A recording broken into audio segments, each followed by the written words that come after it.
大家好，今天由我給大家講解一下節目排程指令設置。首先，我們打開電腦的 Player Master 軟件，然後在設備管理、節目管理和排程管理中選擇排程管理。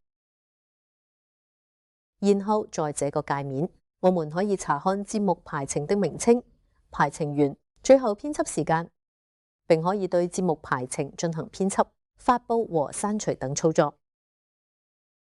那麼接下來我給大家創建一個新的節目排程。首先點擊添加按鈕及節目排程設置一個名稱，點擊確認。在這裏，我們可以添加插播、輪播和點播節目。我們可以新增一個輪播節目，在這裏可以選擇我們的節目。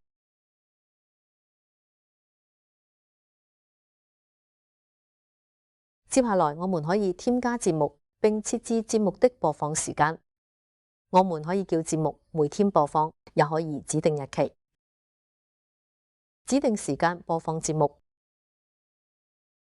在節目選擇好和時間選好之後，我們可以單擊確認按鈕。最後，我們可以將節目排程發佈到我們的終端或者是終端組上，點擊發佈。好，節目排程指令就講到這兒。那我再給大家講一下指令排程的設置。首先，我們在排程管理中單擊指令排程，在這裏依舊可以看到我們指令排程的名稱、包含的指令以及最後編輯時間。在右邊的按鈕可以進行指令排程的編輯、發佈以及刪除等操作。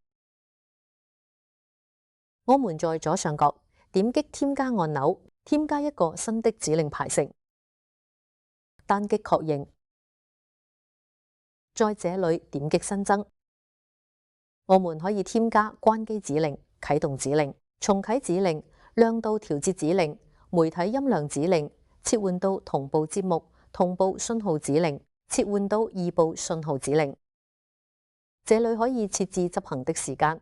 當然也可以指定日期或者是每天。最後我們單擊確認按鈕，之後點擊發佈，發佈到對應的終端或者是終端組中，點擊發佈按鈕。好，我們指令排程的設置就講到這兒，大家下期再見。